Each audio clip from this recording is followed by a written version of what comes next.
Bom dia, meus irmãos. Eu vou fazer um vídeo hoje que eu já venho elaborando há algum tempo, demorei até para levantar outro vídeo, tá? Que eu estava tentando buscar mais informações, embora seja algo que eu já estude há algum tempo, mas eu esperei ter um pouco mais de clareza nas coisas que eu fosse falar para trazer um assunto que eu não fosse deixar muita controvérsia para você, até porque é um assunto mais delicado, tá? Eu vou falar hoje a respeito da Igreja Católica Apostólica Romana, tá? E tentar mostrar para vocês que a Igreja Católica Apostólica Romana, ela foi uma igreja que foi construída, ela não foi uma igreja, ela foi uma religião que foi construída não em cima do cristianismo, ela foi uma religião que foi construída em cima do imperialismo romano, na verdade, para criar uma nova forma de governo de Roma, que naquela época já era um império decadente, tá? Para começar, eu vou começar a falar do primeiro Papa que nós tivemos ao longo desse tempo. Tá? O primeiro Papa, nós conhecemos o patriarca da Igreja Ocidental que nós conhecemos, é Pedro. Tá? E Pedro, ele praticamente não é citado nas escrituras que nós temos hoje, conhecida como a Vulgata. Para você ter uma ideia, os ideais do primeiro Papa, ele era completamente cristão. Pedro tinha um ideal completamente cristão, que durante muito tempo foi o cristianismo que foi pregado em Roma, foi o cristianismo de Pedro, tá? Tanto que aquela época era perseguido e Pedro foi crucificado de cabeça para baixo. Então, o que acontece? A igreja, a Roma, né, o Império Romano, ele começa a ver uma religião com uma ascensão estratosférica. Tá? Naquela época nós tínhamos três principais religiões: o paganismo, que era uma adoração de vários deuses, um politeísmo; nós tínhamos o judaísmo, que era uma tentativa de monoteísmo; e nós tivemos o cristianismo, que era a primeira possibilidade de acreditar no monoteísmo a partir daquele momento. Depois nós teríamos o islamismo com Alá, né? E o que acontece? Você tem um cenário que você está tendo muita crise religiosa, muita crise ideológica. Roma é pega para capar a cada esquina, tudo estava tendo confusão, morte por causa de religião, essas coisas, perseguição, outras religiosidades, um perseguindo o outro. Isso gerava muito problema para o imperador, tá? Então Constantino teve que tomar uma atitude. Antes de falar de Constantino, eu vou falar do processo de conversão ao cristianismo que era aceito pelo primeiro Papa, São Pedro, né? Ele aceitava a conversão dos pagãos que não tinham sido vinculados a alguma prática mosaica, como por exemplo a circuncisão. Vamos supor, se tivesse um guarda romano que se quisesse se converter ao cristianismo, mas é que ele já tenha sido judeu, tenha sido circuncisado, não era aceitado pela igreja cristã, né? Por aquela primeira igreja de Pedro, não era aceito.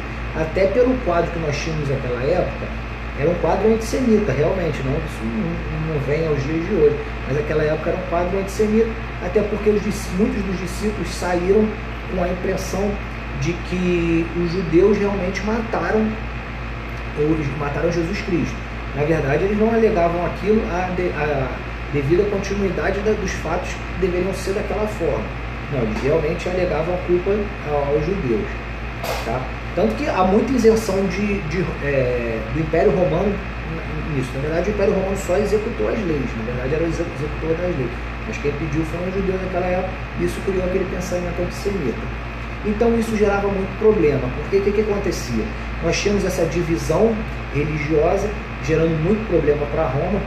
E você começa a ter ideais que você não vê unificação. Você vê muita gente se convertendo ao cristianismo, inclusive em pouco tempo o cristianismo se tornando a principal religião do Império Romano, que chegou ao ponto de Constantino ter que declarar o cristianismo como religião oficial de Roma, mesmo antes de se converter no leito de morte, né?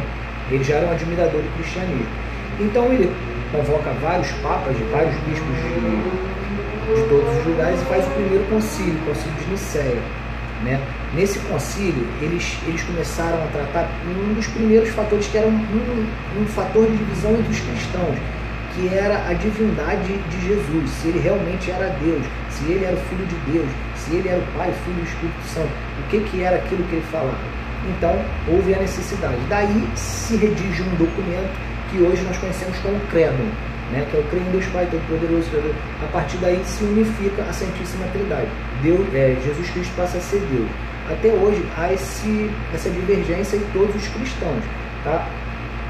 A partir da leitura do Pai Nosso original em aramaico, que está escrito em uma pedra e mármore no Monte das Oliveiras, você tem a entender que Jesus é o Filho de Deus, porque ele bota pai e mãe do cosmos.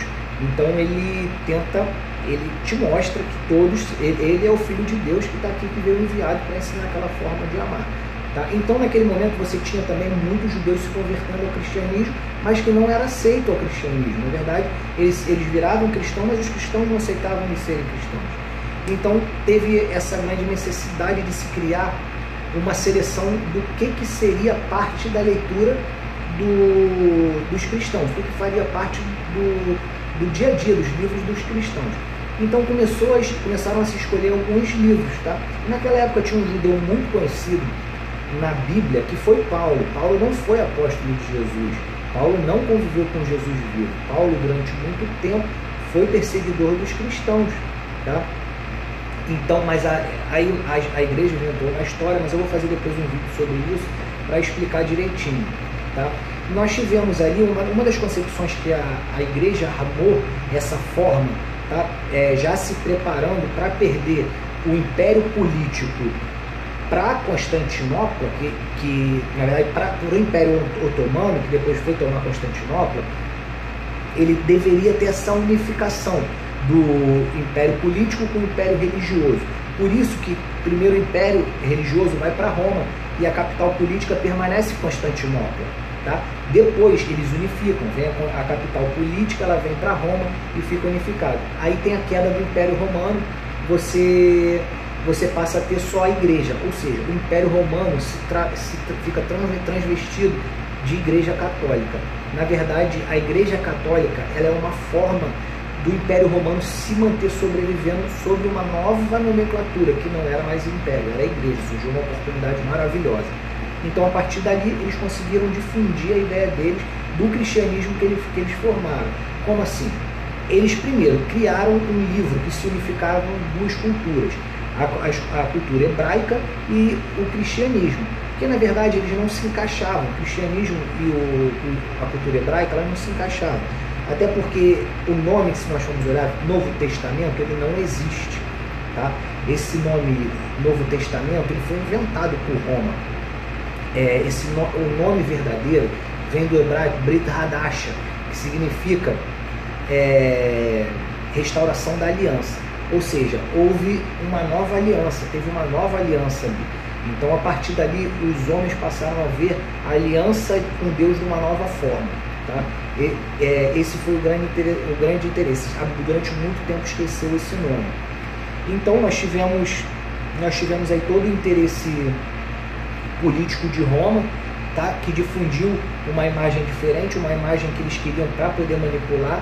Até a primeira imagem de céu e inferno, que foi criada por Constantino, quando a primeira censura que teve sobre reencarnação foi de Constantino. Depois teve um outro imperador com a esposa dele que também aí proibiu de vez de se falar em reencarnação. Mas nesse primeiro momento foi proibido porque unificou, né? Jesus Cristo passou a ser o grande julgador do fim dos tempos. Você teve o inferno para aqueles que desobedecessem às leis do imperador, tá? E você teria o imperador como intermediador aí entre Deus e o povo que fosse pecador, essas coisas. Então a partir daí criou-se toda essa cultura. E a igreja ela se aproveitou disso, ela espalhou pelo mundo. Na verdade, o Império Romano hoje ele é muito mais ocidental do que foi aquela época. O Império Romano naquela época estava bem lá para a área da Ásia, a área da Europa toda já crescente. Aí quando ele vem pela forma de igreja, com jesuítas, com essa parte, ele vai lá para a região, ele ocupa toda a América, toda a parte da África, ele passa a ser o maior império, só que sob a forma de igreja. Tanto que se nós formos avaliar a forma da igreja, é uma forma bastante imperialista, a forma do Papa, essas coisas. E hoje nós estamos com um processo que é a divisão da igreja, tá? A divisão da igreja não está em pedofilia, essas coisas como as pessoas falam. Na verdade está a ala conservadora que via a forma que a igreja sempre fez política, tá? Foi uma forma que foi falida, e você vem esse novo papa, que é um franciscano. E os franciscanos nunca foram bem vistos pela igreja, porque os franciscanos praticavam o amor e praticavam a caridade. Então eles são uma ala verdadeiramente cristã da igreja. Tanto que eles foram trancados em mosteiros aí ao longo da vida, há pouco tempo que os franciscanos puderam dirigir uma missa, entre essas coisas, né? Então, assim, está tendo essa divisão porque o Papa Francisco está revolucionando, ele está realmente falando muita coisa a respeito do amor de Jesus, coisa que na verdade não tinha, né, com outros padres, tá? Então, assim, foi um assunto que eu deixei, deixar embaixo para vocês, se quiserem perguntar alguma coisa, vocês ficarem à vontade, sugerir alguma coisa. Tem mais coisa que eu esqueci de falar, que eu tinha feito um vídeo na hora que eu fui botar, ele apagou e eu esqueci. E é isso. Eu demorei a fazer esse vídeo, eu fiz ele antes do Natal, eu devo fazer um antes do Ano Novo, tá? A respeito de um assunto no Velho Testamento. E eu desejo a vocês todos um Feliz Natal. Falando em Natal, a prova da grande influência do Império Romano na igreja são as datas comemorativas cristãs, tá?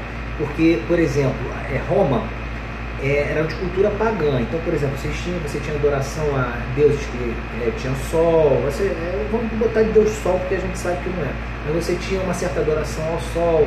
Então você coloca, por exemplo, o Natal numa data que ela não é. O Natal nunca, pelas características que se descrevem nos livros que contam aquele fato, não teria como se enquadrar na data do dia 24 e dia 25 de dezembro. O Natal ele cairia na data dia 23 de agosto, provavelmente naquela semana ali. Pode ser mais, pode ser menos, mas provavelmente na data de agosto.